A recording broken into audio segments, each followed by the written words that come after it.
Hi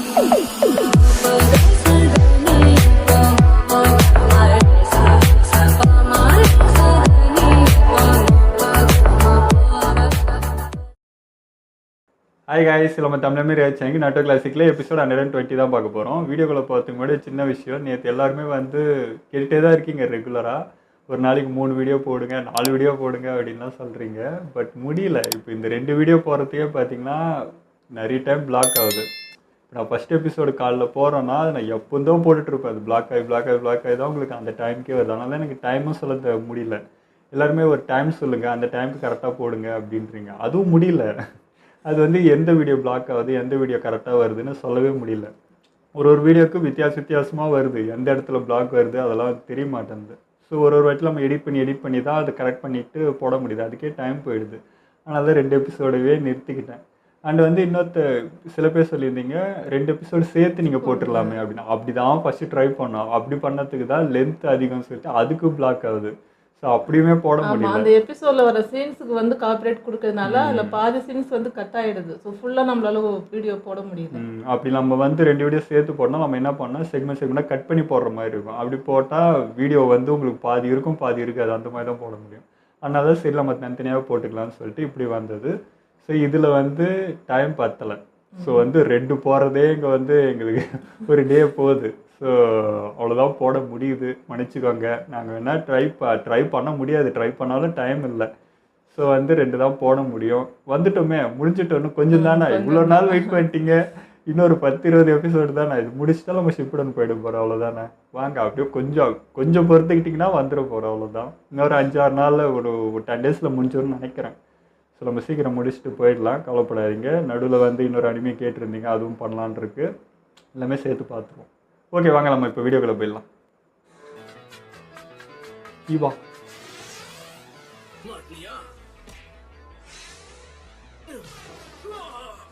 கல்லு மாதிரி நிற்கிறான். அடி எப்படி இருக்கும்னு தெரியும். இந்த அடிக்கே அவன் ஒன்றும் ஆகல.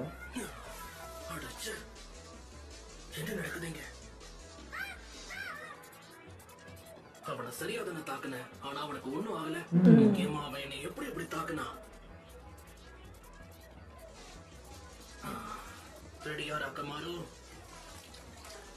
2 பக்கத்துல இருந்து ஃபேங்க பயன்படுத்துவோம். ஓ, அந்த சொல்லலாம். வா கலக்குவோம். அது ஓடுறது நல்லா இருக்குல்ல. அப்பா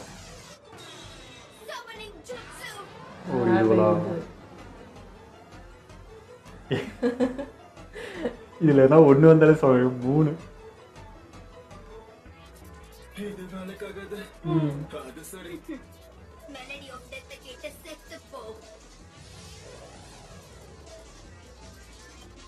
2 சரிசா மாதிரி பின்னாடி இருக்கிறவங்க வேலை செய்யுது. பிரச்சனை எப்படி 2 பேர் இப்பதான் கணக்கு சரியா இருக்கு. அப்ப அவனும் 2 பேர் தானா? தலை 2 இருந்துச்சு. பின்னாடி ஏதோ பொம்மை மாதிரி வச்சுருப்பான்னு டைம் எடுத்துக்கிறாங்கன்னா என்னால நம்பவே முடியல. ஒருவேளை அவங்கள தடுக்க பலசாலிங்களை தான் லீஃப் வில்லேஜ் அனுப்பி வச்சிருக்காங்களா, இல்ல அவங்க நேரத்தை வீணடிக்கிறாங்களா? எதனால கால தாமதமாகுதுன்னு எனக்கு புரியுது. சிறுபுக்கு இருக்கிற பசியாலையும் இருக்கலாம், கிடமாரவுக்கு விளையாடணுங்கிற ஆசையாலையும் இருக்கலாம்.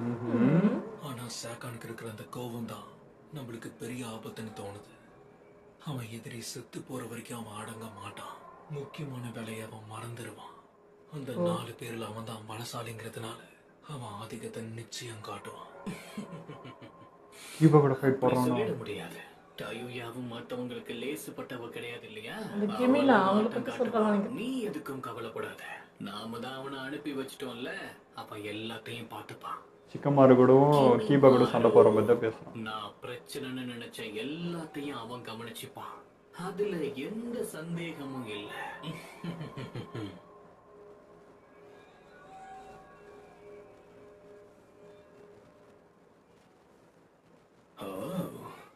சாஸ்கேவை தூக்கிட்டு போக நான் விட மாட்டேன். என்ன சுத்தி நிறைய குப்பைகளை கொட்டி வச்சிருக்கியே, எதுவா இருந்தா என்ன பார்த்துப்போம். குப்பை ஆமா அசரவே இல்லை அதெல்லாம் பார்த்து. விட்டுறேன். ஏன்னா நான் சுத்தத்தை விரும்புறவ உனக்கு புரியும் நினைக்கிறேன். போதும் வாய மூடு. கிட்ட வந்து பாருங்க. என்னடா அது? நசுக்க போறேன். அப்போ இவன் நிறைய மாறிடுவான் போல.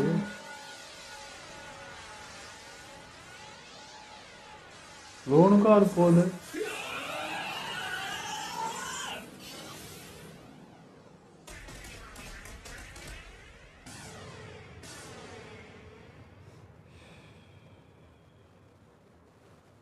ஒருத்தனுக்கு கண்ணு இல்லை, ஒருத்தனுக்கு கை இல்லை.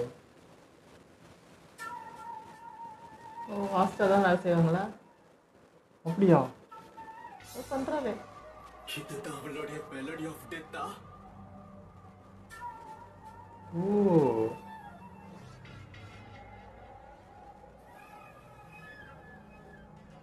இசையின் மூலம் தான் அவங்களை கண்ட்ரோல் பண்ண முடியுமா?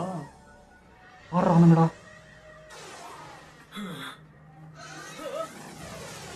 அப்பா என்ன சிக்குமா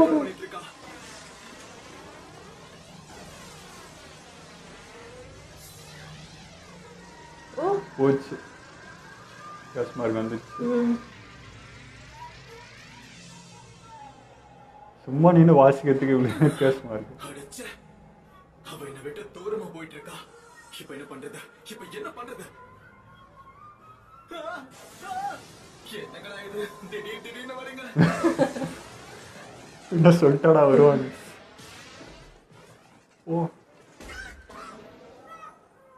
செம்ம அடி அவ்வளோதான், குட்டி போச்சு. அகமாரு, நீதான் உண்மையான ஆளா? ஓ ஐயோ ஓ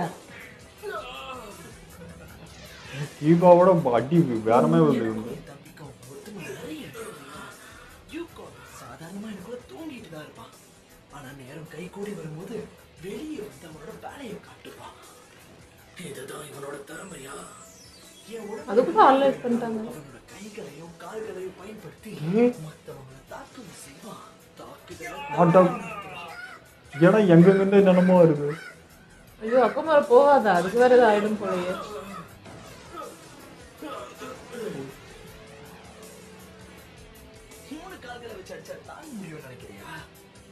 அப்ப ரெண்டு உருவம் ரெண்டு உடம்பு போல.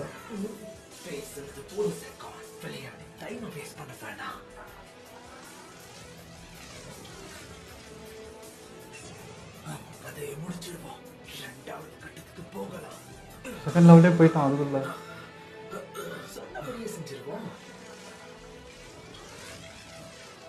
ரெண்டு பேரும் செகண்ட் லெவல்.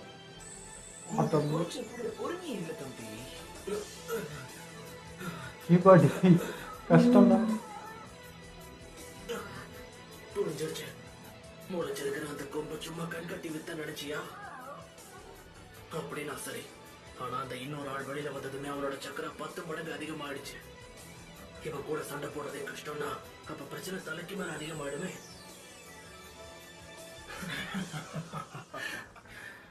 நீ என்ன பண்ணலாம்னு நினைக்கிற தம்பி? அவனை உழைச்சிருவோம்.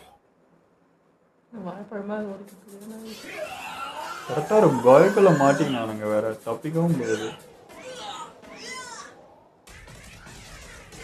ஜோ பறக்க விடுறானே. அசால்ட்டாக ஹேண்டில் பண்ணுறோம். எனக்கு சாதா குளோன்களில் வெறியில் இருக்கான் நருட்டோ. இது நரி குளோன் தான் நினைக்கிறதெல்லாம்.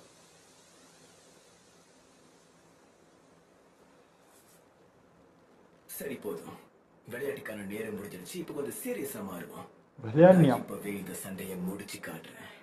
வாய்க்கிழிய பேச மட்டும் தான் செய்றேன். உன்னால முடிஞ்சா என்ன தாண்டி இந்த இடத்தை விட்டு போ பாப்போம்.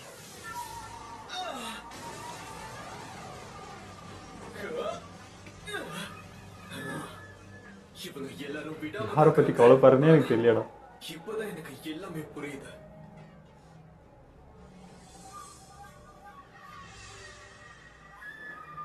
கண்டிப்பா இவங்களை தோக்கடிக்கிறது ஈஸியா இருக்க போறது இல்ல. எப்படியும் அந்த புல்லாங்குழல் பிடிங்கிட்டா நிப்பாட்டினா நிப்பாட்டிடுன்னு நினைக்கிறேன். நம்ம வசமா மாட்டிக்கிட்டோம். என்ன சொல்ற? உனக்கு அதை முயற்சி பண்ணி பார்க்கணுமா? எதை? முடியாத ஆக்கமாரு. அது ஆபத்தா முடிய கூட வாய்ப்பு இருக்கு. ஏன்னா இங்க உதவி பண்ண யாருமே இல்ல. நான் சொல்றத புரிஞ்சுக்கோ. அதை நம்ம பயன்படுத்தினா நம்ம கிட்ட இருக்கிற மிச்ச மீதி சக்கராவும் காலி ஆயிடும். அப்படி ஆனா நாம அசைய கூட முடியாம மாட்டிக்குவோம். அதுக்கப்புறம் என்ன? காரணம் தப்புனா மரணம் தான்.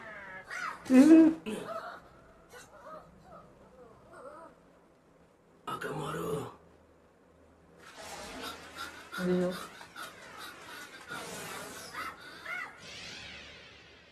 தம்மா தூண்டு எவ்வளவு தைரியமா நிக்கிறது.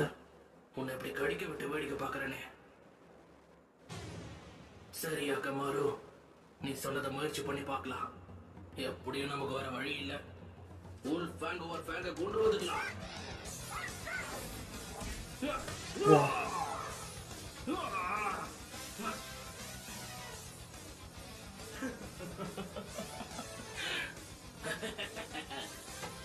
வா அக்கமாரு. என்னடா ஏதோ பிளானு. நீ யாருன்னு காட்டு அக்கமாரு. நம்ம பயிற்சியை வெளிப்படுத்து.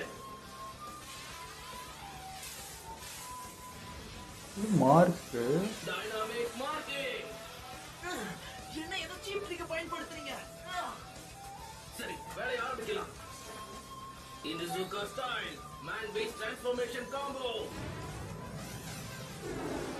ஓ ஐயோப்பா. ஆட்ட தெரியலே. என்னடா பண்றீங்க? எப்பா. இதெல்லாம் எக்ஸாம் எடுத்துடா. இப்ப வாடா பார்க்கலாம். இப்ப சரி சமமாகறீங்களா?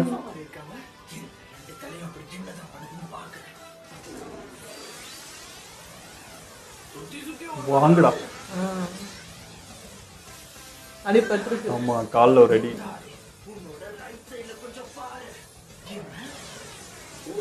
ஓடு. நீ இடமே போச்சு.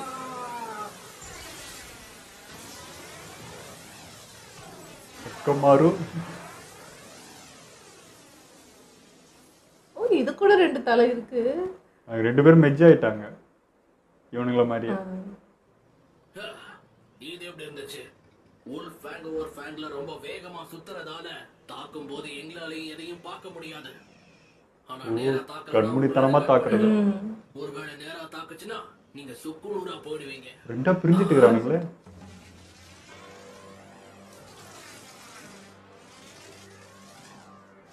என்ன கருமண்டா இது. போச்சு. இப்ப 2 ரூமா சண்டை போட போறானுங்க.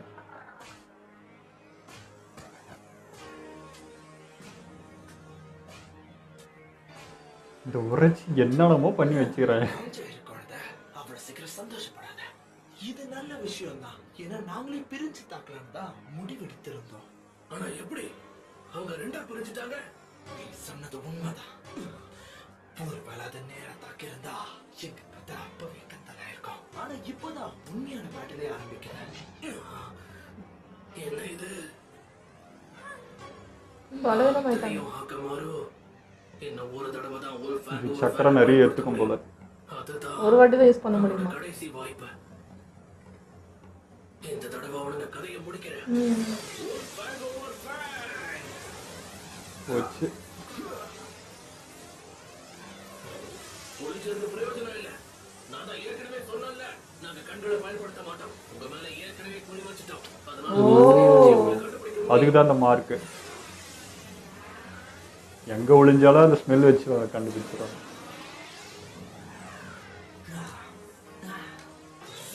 சமனிங் வேறையா?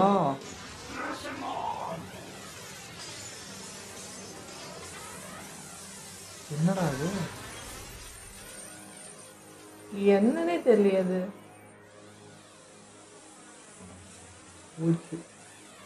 சவுறு மாதிரி போல. பெரிய டிஃபென்ஸ். ஆனா அதுக்கு இப்படி ஒரு பாதிப்பு ஏற்பட்டிருக்கு. ஏன் நம்ம கவலைப்பட வேணாம்.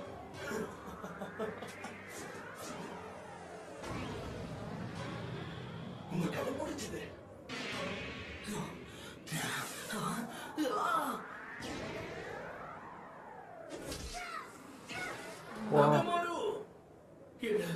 அடி இல்லாம ஒரு இப்படி செஞ்சிருக்க. அது மறுபடியும் அப்படி பண்ணிருச்சு. ஆ, என் கண்கள். என்ன செய்யறது? போன தடவையை விட இது மோசமா இருக்கு. இது ஏதோ ஒரு விதமான ஆசிட். என் 2 கண்களும் எரியுது. அப்போ இன்னொருத்தன் எங்க போனா?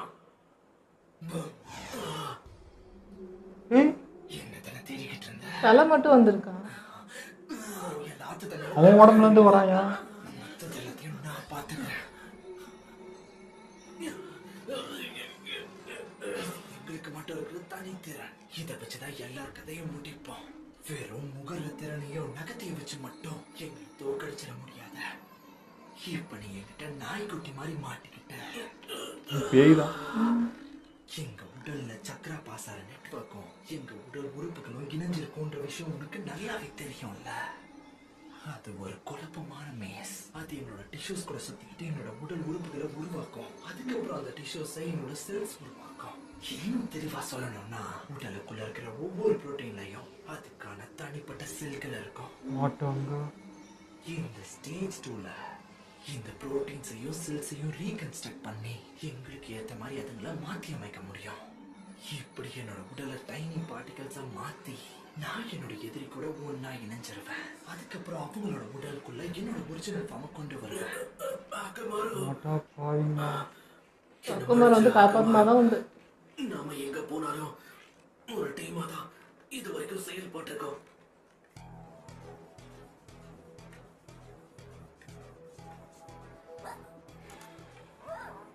செல்ல குட்டி, மத்தத நான் பாத்துக்கிறேன். அம்மா பிரிஞ்சதே இல்லை. ஸ்க்ரோல் இருந்தது நமக்கு ரொம்பவே வசதி ஆயிடுச்சு. இப்ப அந்த ஸ்க்ராலோட டவருக்குள்ள முதல்ல நாம தான் போக போறோம்.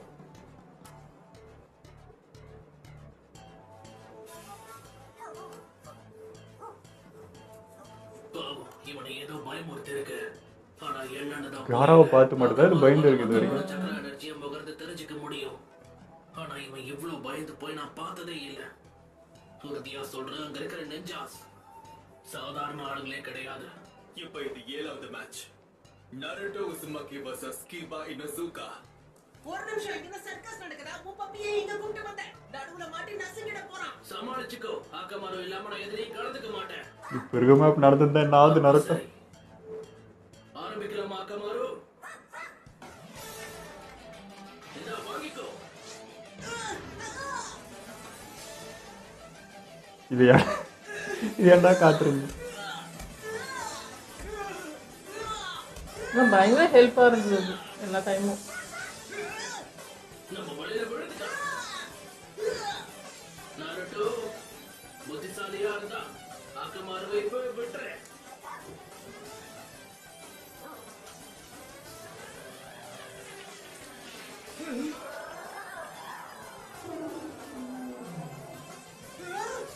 ஒப்போ இங்க என்ன நடக்குது? அதுக்கு இப்படி என்ன சாப்பிட கொடுத்த?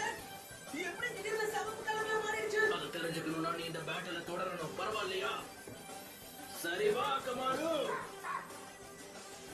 Beast mimicry.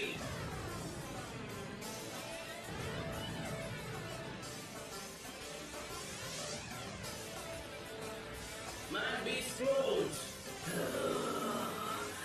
இப்பவே இவன் கதையை முடிச்சிடலாம். ஆனால் ஜூட்சு. இவ்வளோ பவர் எடுத்து தான் அவனை சமாளிக்கவே முடியல இதுவே.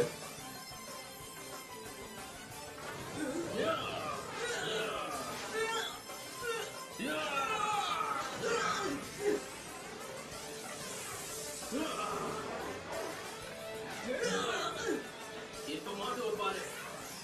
மேன் பீஸ்ட் அல்டிமேட் டாக் ஜூட்சு. Man over bang.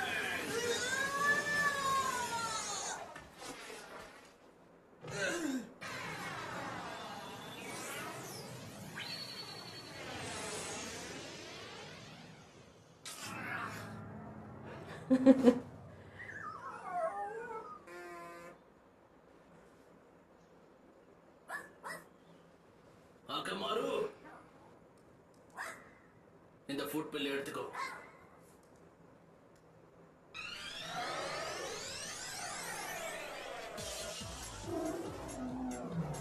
ஆடா சிங்கம் மாதிரி கத்திக்குது. Ninja art, human mimicry. Human மிமிக்கிரியா? இது ஒன்றும் மிமிக்ரி இல்லைன்னு இதை சொன்னேன்.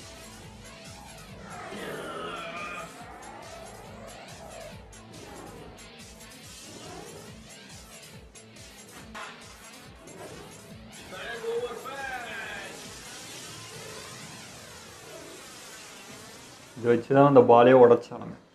ஆனா இந்த தடவை நம்ம தனியா மாட்டிக்கிட்டோம்னு நினைக்கிறேன் நண்பா. என்னோட செல்ஸ் ரொம்ப சுலபமா உன்னோட உடலுக்குள்ள நுழைஞ்சுக்கிட்டு இருக்க. உன்னோட உறுப்புகளை கூட என்னால இப்ப உருவாக்க முடியும். புரிகிற மாதிரி சொல்றேன். பொறுமையா நம்ம 2 பேரும் இணைஞ்சுக்கிட்டு இருக்கோம். இந்த உடலை நம்ம பங்கு போட்டுக்க போறோம். பங்கு போடணுமா? என்னடா பேசிட்டு இது தப்பிடா. சரியா சொன்ன. உன்னோட உடல்ல இருக்க ஒவ்வொரு செல்ஸையும் ஒவ்வொன்னா கொன்னு உன்னோட உடலை கொஞ்சம் கொஞ்சமா வெளியே எடுக்க போறேன். அதை உன்னால உணர முடியும். சரியா போச்சு போ. மூஞ்சி மேலே ஒன்று விட்றான்.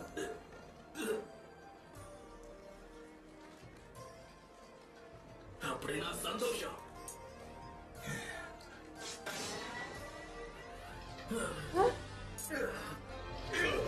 அவனுக்கு அவனுக்கும் வலிக்கும்ல, இதை நானே காயப்படுத்திட்டா அப்போ என்ன ஆகுன்னு சொல்லு. உனக்கும் ஆகும். அது குத்திட்டு தான் கேட்பியா? படிக்க போறியா? நீ என்ன முட்டாளா? உன்னை மூட்டை கட்டி அனுப்புற நேரம் வந்துருச்சு. ஐயோ இவன் உயிர் போயிடும் போல இருக்கு.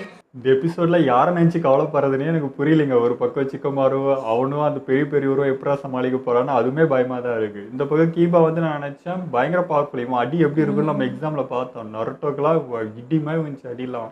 பட் அந்த அடியே அவங்ககிட்ட வேலைக்கு ஆகலாம், அசால்ட்டா நிக்கிறான்.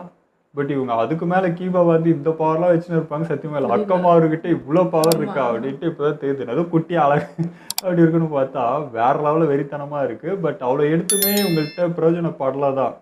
இவங்க என்ன அதேதான் சக்கரை ட்ரை ஆகுது, அவ்வளோ நேரம் தாக்கு பிடிக்கும். இவனுக்கு சக்கரை இருந்துட்டே இருக்கும். இது ஒரு பிரச்சனை. என்ன எப்படி சமாளிக்க போறாங்கன்றது. அது நம்ம பசங்க சின்ன பசங்க அப்படி இருந்தே இந்த அளவுக்கு எஃபர்ட் போடுறது பெரிய விஷயம். அவங்களாம் நல்லா கொஞ்சம் பெரிய ஆளுங்க இருந்ததுனால அது கொஞ்சம் கஷ்டமா தான் இருக்கும். ஆனா இவனும் தன்னை குத்தி காயப்படுத்திக்க வர பாக்குறான்னா இது ரொம்ப இது ஒரு டேஞ்சரான இடத்துக்கு போயிடுவானு பயமா இருக்கு. ஏன்னா ஏற்கனவே 2 பேர் ரொம்ப காயப்பட்டு ஒரு படுத்து கிடக்குறாங்க. இவனும் அதே மாதிரி காட்டிடுவாங்களோன்னு வேற தோணுது. கீபாக்கானா சுத்தமா பயம் இல்லைன்றது தான். அவனுமே தன்னைத்தானே குத்திக்கிறான் பண்ணிக்கிறான்னா சுத்தமா பயமே இல்லைன்ற மாதிரி தான். ரொம்ப தைரியசாலியா இருக்கான். பட் இது வந்து அவனை சமாளிக்குமா என்னன்னு தெரியல. அவன் வந்து அப்படியே அந்த உடம்புக்குள்ளேயே ஊடுருவ பார்க்குறான். நம்மளோட உடம்பு எடுத்துப்பான் போல இருக்குது. அப்படியே அந்த மாதிரி பண்ணுறான். ஸோ அது செல்லு டிஎன்ஏ எல்லாமே உங்களுடைய ஆர்கன்ஸ்லேருந்து எல்லாத்தையுமே என்னால் எடுத்துக்க முடியும் அப்படின்றா. ரொம்ப டேஞ்சர் இவெல்லாம். ஸோ ஒரு ஆவி மாதிரி தான் இருக்காங்க. இப்போ இவன் உடம்புல இருக்கிறவனை அழிக்கிறதுக்கு இவனை குத்தி குத்தி காயப்படுத்தினா கண்டிப்பா இவன் ரொம்ப இதாயிடுவான், பலவீனமா ஆயிடுவான். அது இல்லாமல் இன்னொருத்தன் வர இருக்கான், இன்னொரு உடம்பு வர இருக்கு. இப்போ அவன் வந்து என்ன ஒன்று பண்ணா எப்படி இவன் தாங்குவான்? எப்படி ஃபைட் பண்றது காயப்பட்டுச்சுன்னா? இல்லை இப்போ இவன் குத்துனா கண்டிப்பாக அவன் வெளியேறுவான் இல்லையா, அதுக்காக இவன் பண்ணுறான். உடம்புக்குள்ளேயே இருக்க முடியாது. இப்போ ஒரு வலி இருக்குன்னா அவன் வந்து எஸ்கேப் ஆக தான் பார்ப்பான். ஸோ உடம்பு விட்டு வெளியே போயிட்டா மேபி அவன் எஸ்கேப் ஆகிறதுக்கு எதனா ட்ரை பண்ணான்னு நினைக்கிறேன். அதுதான் பண்றான் சொல்றேன். இப்போ அதுக்காக தன்னை காயப்படுத்திக்கும் போது இப்போ இன்னொருத்தன் வந்து தாக்குனா எப்படி அவன் சமாளிப்பான்? இன்னொருத்தன் டம்மியா தெரியுதுப்பா. அவன் ஒருத்தன் தான் வந்து பவர்ஃபுல்லாக தெரியுது எனக்கு. இன்னொருத்த வந்து டம்மியாக இருக்கிற மாதிரி இருக்குது. அவனுக்கு அவ்வளோவோ என்ன சொல்கிறேன், இன்னும் அவ்வளோக்கு இல்லாத மாதிரி இருக்குது. அவன் ஒரு கண்ணில் இப்படி பட்டத்துக்கே போய் மூஞ்சி கழுவினுக்கிறான். ஸோ வந்து அவன் எனக்கு டம்மியாக தெரியுது. ஒரு வீக் இருக்குதான். எப்படி பார்த்தாலும் ஒருத்தர் வீக்னஸ் இருக்கும் இல்லையா. இது முன்னாடி நிஜி ஆகட்டும் சோச்சி ஆகட்டும் எல்லாருமே ஒரு வீக்னஸ். நம்ம ஆளுங்களுக்கு ஒரு வீக் இருக்குன்னா அவங்களுக்கும் இருக்கு. அவன்கிட்ட சக்கரா எக்ஸ்ட்ரா இருக்கு அவ்வளோதானே தவிர ஏதாவது ஒரு வீக்னஸ் இருக்கும். ஸோ சமாளிப்பாங்கன்னு நினைக்கிறேன். எனக்கு என்னென்னா கீபா தான் இப்போ, ஏன்னா தப்பிக்கவும் முடியாது, ஒன்றுமே பண்ண முடியாது. எப்படி சுற்றினாலும் அந்த கோயக்குள்ளேயே தான் சுற்றி வந்துட்டு இருக்கணும், மேலேயும் ஏற முடியாது. ஸோ இதுதான் கொஞ்சம் டஃப்னு நினைக்கிறேன். ஓகே, நம்ம இதோட வீடியோ முடிச்சுப்போம். மறக்காமல் லைக் ஷேர் பண்ணிடுங்க, மறக்காமல் சப்ஸ்கிரைப் பண்ணிடுங்க.